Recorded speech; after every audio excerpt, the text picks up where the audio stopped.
Artie, we got Ketan on the line here. What do you want to ask him? In the real estate arena, what would you say would be the 3 actionable steps that you would give somebody that's just starting out to, achieve their goal of gaining traction? I would say step number 1, having some kind of weekly reflection routine. It might take a little while, but this is the best hour you could invest in yourself as a real estate investor. The second thing would be figuring out, what's going on with the fear limiting belief. And we all have it at a certain point. So what is that specific fear or limiting belief? And once we have it, we could start challenging it. The third important thing is really paying attention to the strategy. We all have different skill sets. We have different goals. So how do we create a strategy that just works best for us?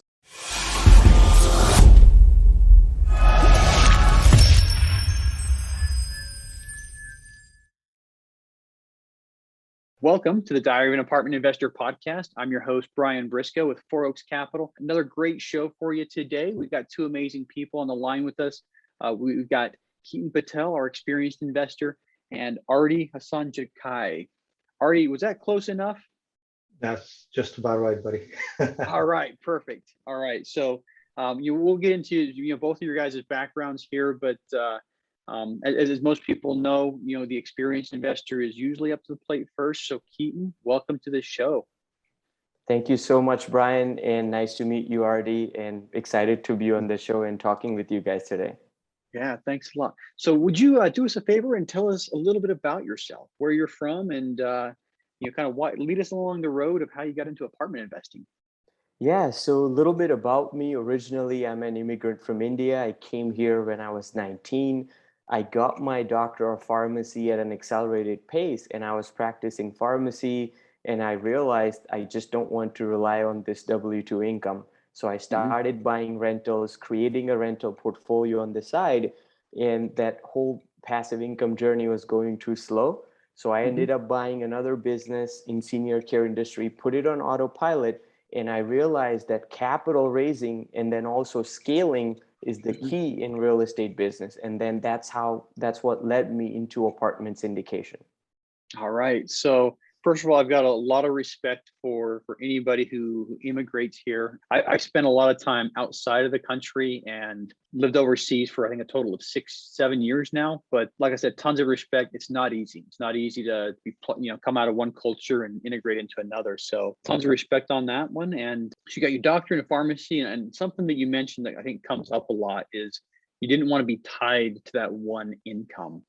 Something else that comes up a lot is you started out small and realized I scale something. So let's look at kind of dive into that a little more. So what were your first forays into real estate investing? What did that look like? Yeah, so the very first thing was it was $106,000 house. I only needed $25,000, which I didn't have, and I knew that at the end of the day, if I'm not committed, and if I'm not looking at possibilities, I'm not going to go that far. Instead of saying I don't have the money or the knowledge or the networking, which are, the big reasons, I figured I found 2 pharmacists to basically partner, come up with $8,000 each. And now my problem became from 25,000 to 8. So then what I did is I opened up a 401k account with my employer. And they were giving a loan out on it. And I used that money to buy that very first deal. And at that time, I didn't really knew how things would scale and where I would eventually end up. But I was very excited about, entrepreneurship, taking risk, learning and creativity and all that. Yeah. I will say something that, people who aren't afraid to take risks are usually the ones that end up hitting it big, and I like how you said that. Didn't know a whole lot about it. You saw an opportunity there. And I love how you got creative with that. You went to a couple of buddies of yours and you turned a $25,000 problem into an $8,000 problem. Like I said, I like how you phrased that too. So partnered together with a couple of guys. You even got creative coming up with your $8,000, and you got into your first deal. Great. How did things go from there? I mean, how did that work out? That deal work out, and then how did that lead into what was coming up later? Yeah, so the deal actually was not working out at all. We had tenants that were not paying. This is the first tenant. I'm a brand new landlord, and it was quite a bit of challenge. But I realized that any business sooner or later, it's just a matter of time when things are going to come in your way. Am I going to let this thing define me, or am I just going to put a little bit work and understand what to do next to avoid this situation? And then I ended up buying a couple more single family homes. And then things were a little better there. And then I realized, okay, let's start to scale. So then I got into 3, 4, 5 unit buildings. Nice, nice. And once again, another little key there was the mindset you have going in. You looked at it, you had a problem, and instead of running away from the problem, you figured out how to solve it and how to turn it into basically how to systematize things and to begin the scaling operation. So now, as far as the next couple of purchases, you say, small multifamily, where were you purchasing at the time? They were all here in Massachusetts in a particular submarket that I went to school. And I kind of knew the area and the numbers of purchase to rent. It just made a lot of sense to me. Nice, nice. So in your backyard, as a lot of people will say, is my opinion has always been, if you can buy stuff in your backyard, that's the easiest place to invest. You turned your very detailed knowledge of a small submarket into something that was, presumably profitable for you. I mean, if you kept on buying, it must have at least been profitable to begin with. Absolutely. All of the deals I bought through the process, I'm hitting more than 15, 17% cash on cash, and it's appreciating and all that. But eventually I realized it's not, the step one is making money, unlocking some opportunities. But step two is systemizing and scaling. If we don't do that, then what happens is we are just putting a lot of time. Again, we don't have a job. We're creating a job for ourselves just to make money in real estate.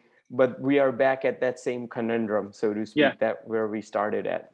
Yeah, the same problem that you were trying to get away from was that single income that you're reliant on. And I think you make an excellent point there. If you're not careful, you're jumping from the frying pan to the fryer, so to speak. You're jumping from dependent on one income from, in your case, a pharmacy. You say you're working at a pharmacy. I know you say you had a doctor in a pharmacy. Is that where you were working? I was working as a pharmacist. Yeah. Yeah. So you escape one income, single income as a pharmacist to a single income as a real estate professional. So good point there. And you gotta be careful that you don't fall right back into that same routine and something else. So let's talk about scaling from there. You talked about realizing that you needed to scale. How did you take the next step and start to scale and start to systematize things from there? Yeah, so I realized, that at that time when I was acquiring the other deals, I was still working as a pharmacist, and I knew that, my commitment needs to be there more. So I figured out for me to buy all these rental properties to replace my income, that's a strategy, but it's gonna need me 5, maybe 7 years, which is not aligning with me. So I ended up buying a business, and I was telling myself, rather than going to business school and paying 60 grand a year, why don't I buy a business I know nothing about, turn it around? That'll be my own MBA.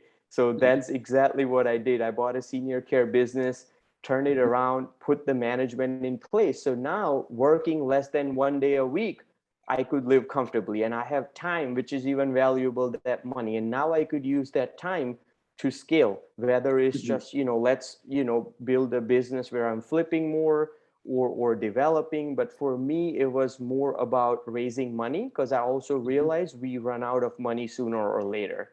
It's just a matter of time, right? There's only so much we could invest. So I figured, let me get into more units and let me get into the money raising side.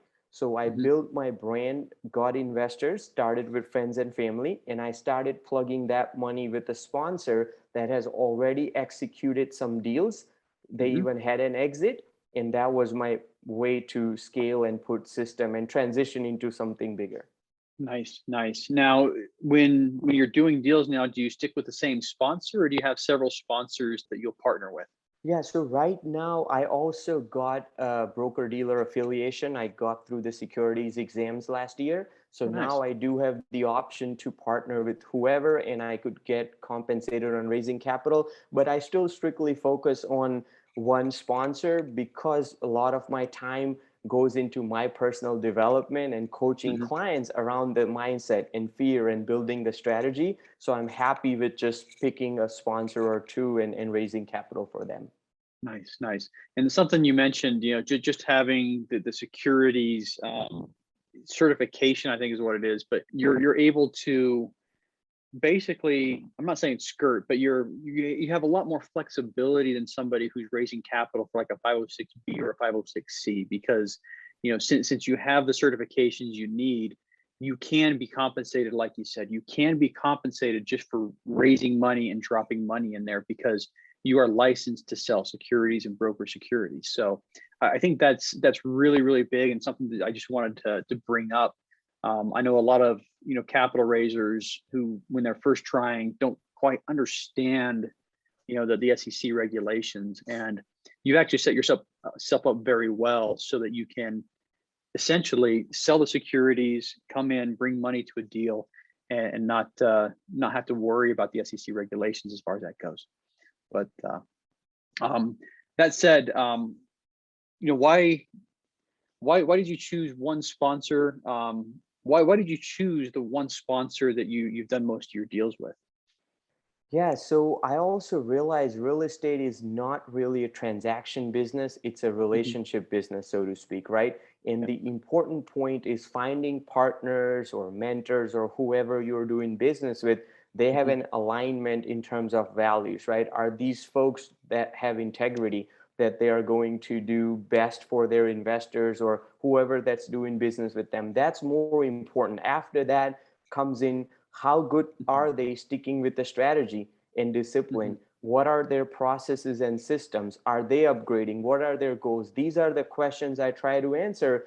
And not a lot of folks pass through, the entire model with this particular sponsor did. And then I also realized the investors were very favorable. They were happy to invest. They have done some exits. They're happy with the returns, and everything just made sense to stick around with them. And I have been researching and reaching out to other sponsors as well, but I also realized not to jump into things fast. Since I have the option of having multiple income streams, I just don't have to rely, versus sometimes you're in a position where you have to raise money, you don't have an option. And in that case, you might just ended up, making a mistake, or you have to, versus I have the luxury not to really expand as much if I choose to, which I'm grateful for. So. Yeah, and that brings up a really good point. And this is just like any other business. People have to feed their families. They have to, pay their living expenses. But when sponsors get to the point where they have to close a deal to make ends meet at home, I think they tend to stretch the numbers. And you're in a spot where if the deal doesn't work, you're not worried about that. So you can focus your efforts on making sure that you have good quality products for your investors. And in turn, that ends up being good for you, because you're always putting good quality products in front of people. You're not trying to turn a B+ product into an A+ product, or a C- product into an A product. But anyway, good points there. So a question that I like to ask everybody, and gets down to the motivation. What's your big burning why?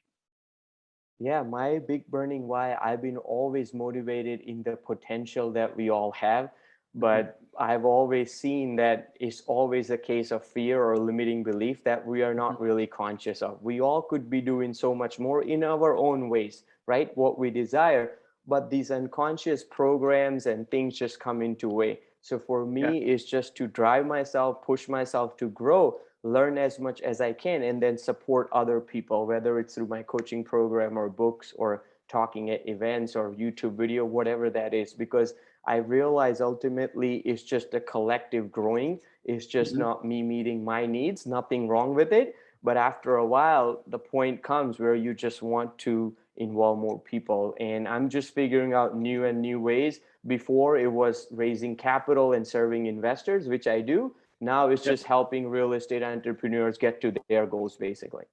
Yeah. And I mean, something you mentioned, the limiting beliefs, I think everybody's hampered by limiting beliefs.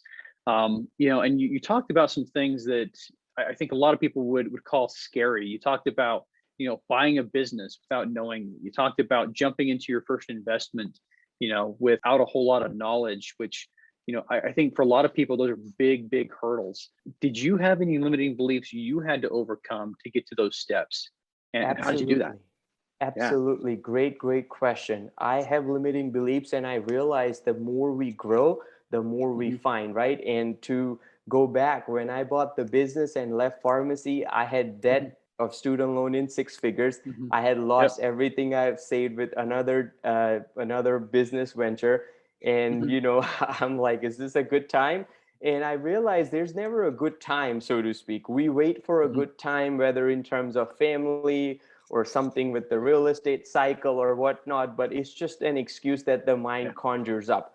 And in reality, the fear of, something not working out is just a fear. In reality, even if you lose money, even if something doesn't work out, it's not end of the world. It's not end of your life. You will figure something out. You'll get some feedback. You'll get some experience. You'll make some context, and you'll go ahead, right? So I will recommend folks, number one thing is to figure out what those particular limiting beliefs are, because otherwise it's like fighting an enemy in the dark. We really don't know what that is, but we feel, stuck or not making progress. And once they know that, okay, this is the specific feeling or belief that, for example, I don't want to buy my first property because I'm afraid, I might lose the money. Or what if I get a bad tenant and I don't make any money? So once we are specific with those beliefs, then we could do something with it. We have to start challenging them.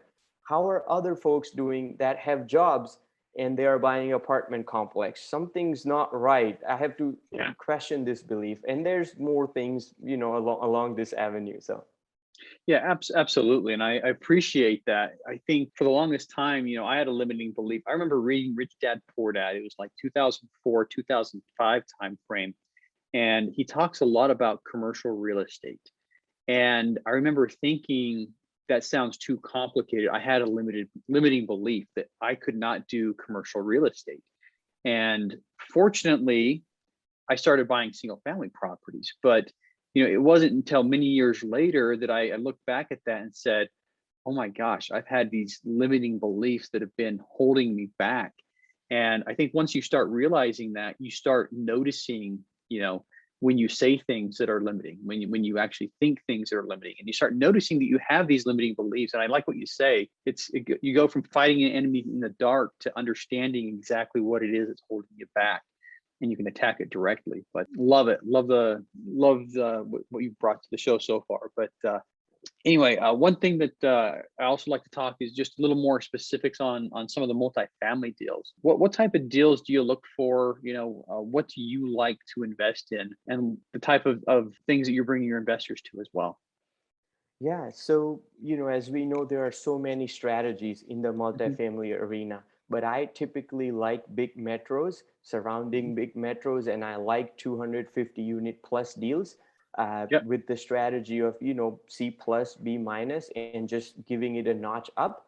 That's something I like, what we would call middle risk, middle return, right? Versus something that's distressed or just class A. And I like to have really the area we are buying some kind of job growth, headquarters moving in, so to speak, population increases, because all these things are going to drive up the demand. And ideally somewhere where, the value add is a mixture of both things. We are not just relying on bumping up the rents inside the units, but there's something you could do operationally, something you could do it with the capital stack, leveraging financing piece, or something that's outside. Maybe it's a carport or a dog park, or rebranding the names, those kind of things as well.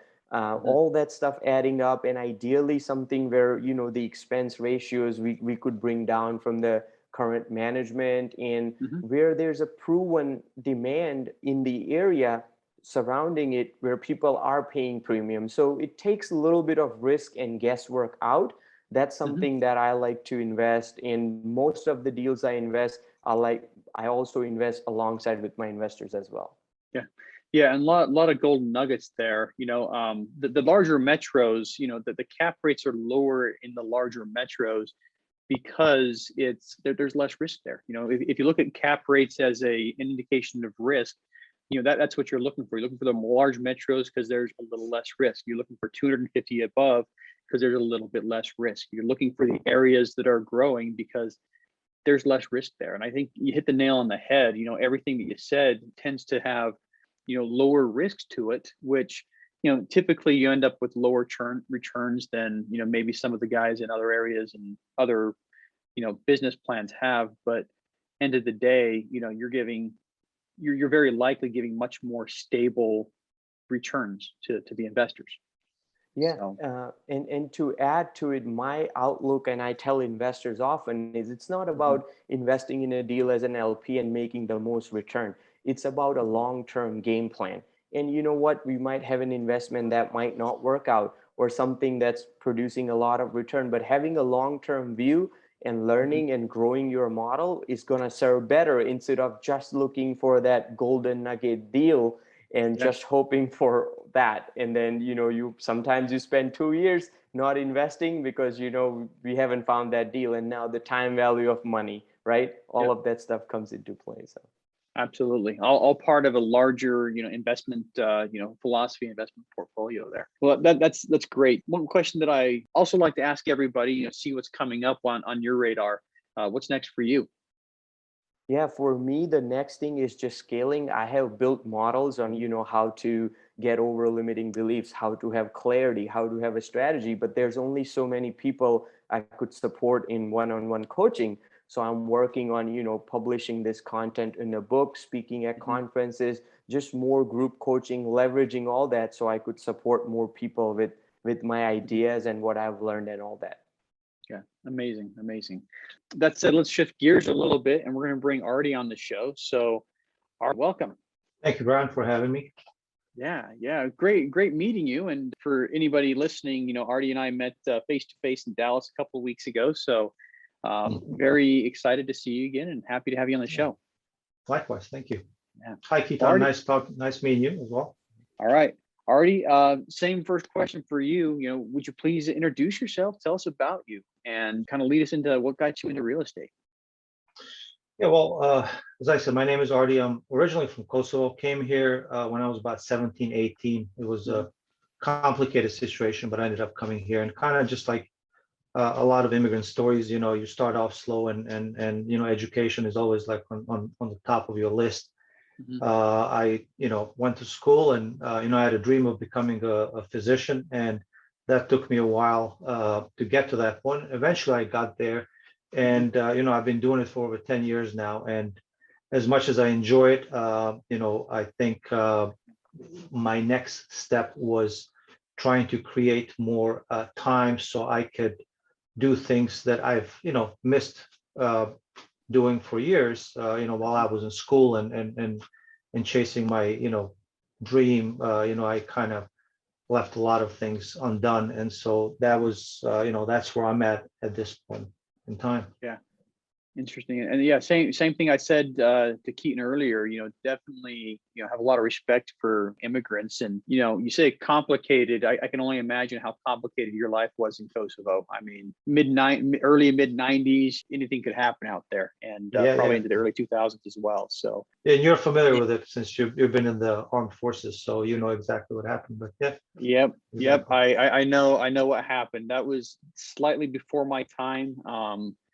I didn't join until I was 24. Had I joined the military right out of high school, I probably would have served, a tour or two in that area. So, a lot of stuff going on, and a lot of turmoil and strife, and hence you have a lot of people from Kosovo that were looking for fertile ground. So, yeah. So, physician trying to get your time back. Is that basically what I heard from your story?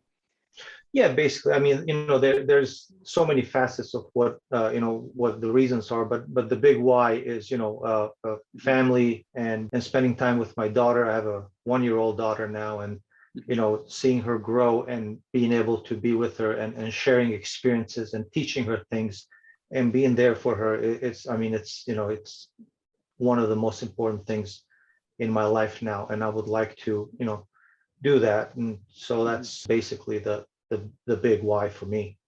All right. Yeah, and I think we all have various whys in us, but family is one thing that keeps on coming up and up and up again, and And part of the reason I jumped in, part of my big burning why was exactly that, to spend more time with my kids, But anyway, that said, Artie, we got Ketan on the line here. What do you want to ask him?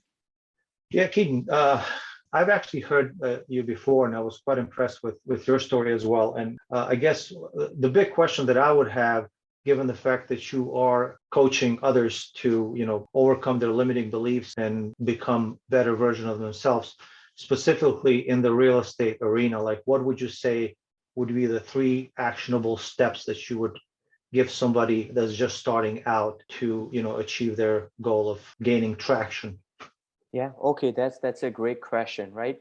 So in terms of 3 steps, I would say step number 1 would be having some kind of weekly reflection routine. Like, let's just say, and this is something I used to do years ago, we take 1 hour or 2 hours a week, go to a coffee shop or somewhere where you're completely not disturbed, your phone's off, and all you want to do is really reflect. How did I do this week?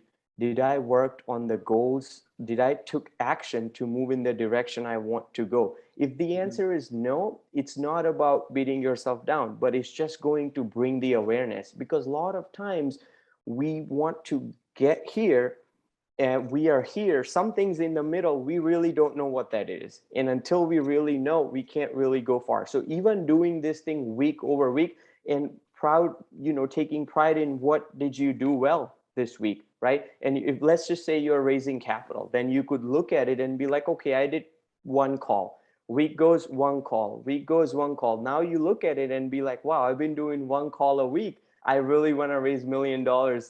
This doesn't align. I really need to change something, right? Or it could be something about, if your goal is finding deals, you could be, measure those things, and you could see, okay, I talked to 5 brokers or agents, because a lot of times we are too busy doing the work. So imagine we are chopping wood in the forest. We are so busy chopping, we never sit down to really ask, is my technique good? Is my axe sharp enough? We are just like, hey man, I don't have time, I'm running. So chop, chop, chop. Instead of that, sit down for that hour, really, really reflect. Ask, who could support me in that market? Do I know someone? How can I leverage my time, whether it's hiring a VA or whatnot? How can I change the way I do things? Can I put 2 hours in the morning to do these tasks? All sorts of ideas will come up. It might take a little while, but this is the best hour you could invest in yourself as a real estate investor. So That's a great answer. That would be, highly, highly actionable step. The second thing would be figuring out, what's going on with the fear, limiting belief. And we all have it at a certain point, right? It's just getting some clarity around it. If I'm really, really fearful of, hey, you know what, I don't want to do this because I'm afraid I might not get enough time to spend with my family because I already have a full-time job, right? So what is that specific fear or limiting belief? And once we have it, we could start challenging it. So getting clarity on that helps. The third important thing is really paying attention to the strategy. We all have different skill sets. We have different goals. So how do we create a strategy that just works best for us? So first, that's someone that's starting flipping might be great answer for them, and they could just flip and flip and flip and build wealth. For someone like yourself or me, maybe not. I'm not handy, I'm not interested. So rather than thinking, because you could make money in all facets of real estate, figuring out what is my game plan, what is the strategy, and does that align with my interest in developing the skills and things like that, right? Instead of just doing some transactions, which is okay in the beginning, in making some money, it's just like, okay, is it better for me to partner? I think like that could work well. Somebody could raise capital or find deals for me, and I could do this, and I think I could be accountable that way, and I know the pie is smaller, but eventually it's just going to grow bigger. So focusing on strategy, the reflection piece, and then the mindset, the limiting belief, fear, those are some things that will, help you accelerate wherever you're trying to go. So thank you for that answer. That's actually a great answer. From my perspective, starting off here, like when I met Brian, we talked about my experience. I've started off with some duplexes, and I ended up basically managing them myself. They're profitable. It was enjoyable in a sense that I did learn new skills, and it kind of exposed me to things. But ultimately, it was kind of having another job, and so that's not really what I'm looking for. And one of the big realizations that I've had was that you need partners. So you have to find a partner to allow you to, like I said, gain traction and increase the velocity of your trajectory. And so for me, I still have not found the right partner. And again, I've just started exploring this arena in the past less than a year. What would be your recommendations on finding a partner, or what are the things that you would look at somebody that could have propelled you to achieve your goals faster than you already did? Or do you think you did everything the way you would want to?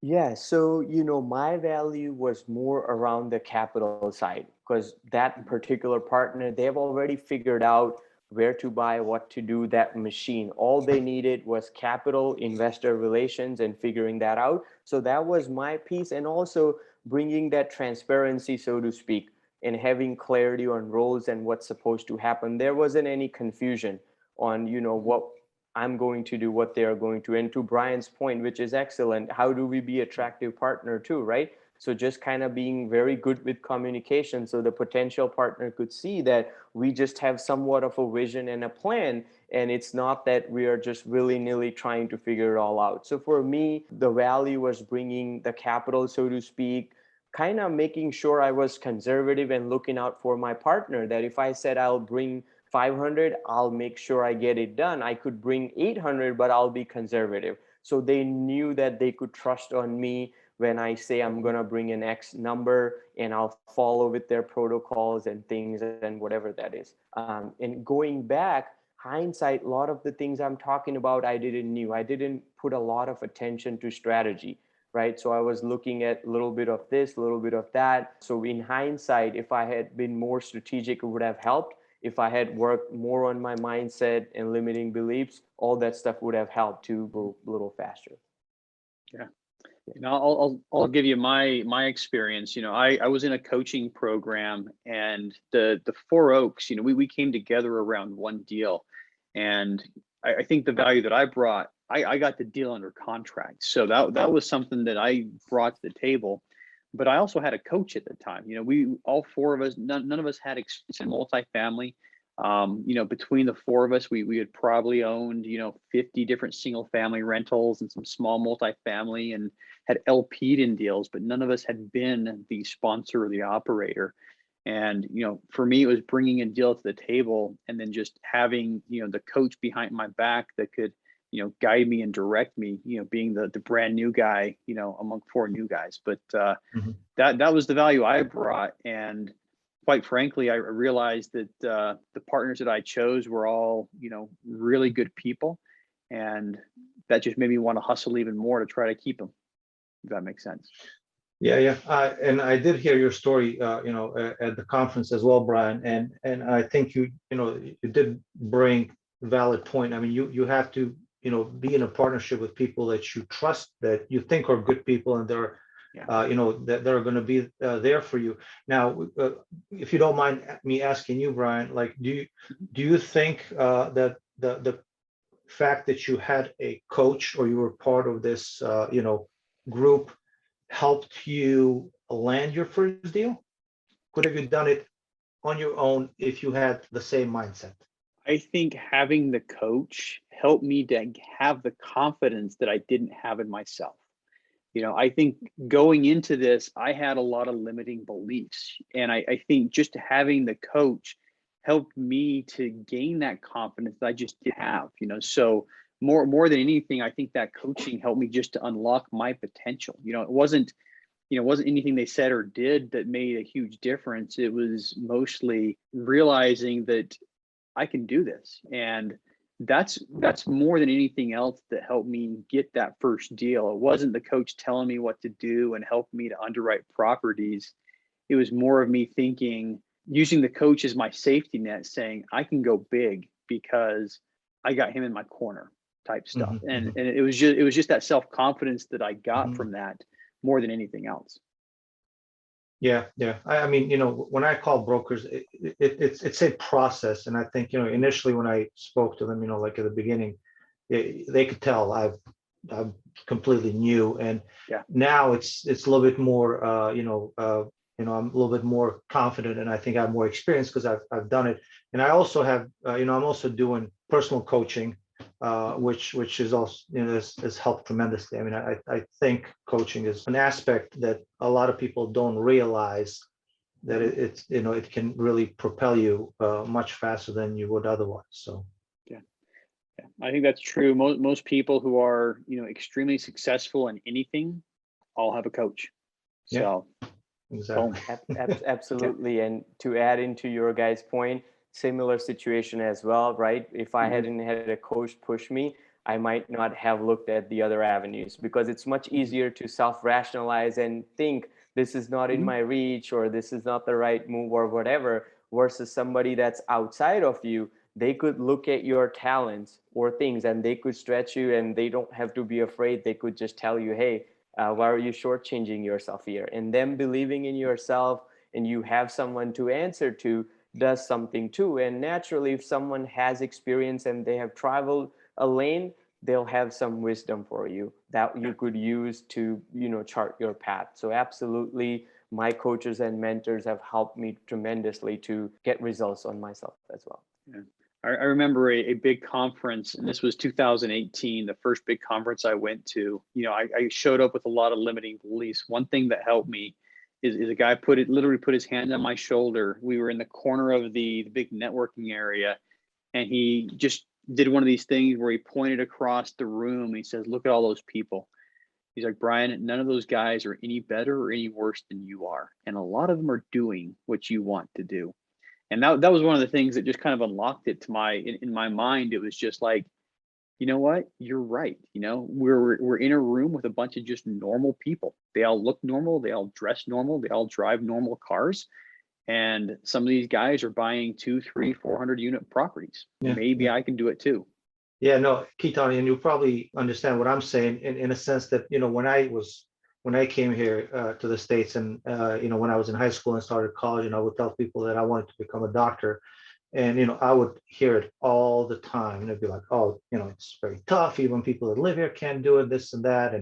I just realized, I mean, like these other people, there's nothing special about becoming something. It's just, it's the effort, discipline, having the vision, and just having that grit and pushing forward. And I had the same thing with that conference where we met, Brian. I mean, I met so many amazing people, and on everybody, and I would purposely ask everybody's story, including yours, and you hear it's a story of grit. That's what it is. It has nothing to do with being better than others, being luckier than others. There's nothing to do with any of that stuff. So yeah. Well, I just looked at the time and realized that, wow, we're pretty much out of time. We talked for a long time, and I oh my goodness, but absolutely love this conversation. And one question for both of you before, as we wrap things up. Ketan, go first.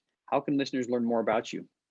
Yeah, so I'm on YouTube, LinkedIn, my website, Ketan Patel, Ketan Patel. But if you are someone that seems like you want to get to your goals, but you have a limiting belief, fear, a strategic question, happy to do a discovery session with you. All you have to do is hit the take action button, fill out a form, and we'll talk on the phone call. And I have a bunch of resources on raising capital and managing productivity and all that on my website, videos and things for you guys. So, all right, we'll have a link to that in the show notes. Definitely, if you're interested, check it out. And Ardi, same question for you. How can listeners learn more? All right. Well, first of all, thank you for having me on your podcast, Brian. This was my first official podcast. Thank you so much. I am looking forward to returning to your podcast, being on the other seat. Absolutely. We love it. So yeah, absolutely. Yes. And, if anybody wants to get a hold of me, it'd be best through my email. It's ardijan@gmail.com. Yeah, that's about it. All right, super simple, and we'll put a link. We'll put your email address in the show notes as well. That said, guys, thank you so much. I very much enjoyed the conversation. So much that we almost spilled over time by quite a bit. But thank you again for coming on.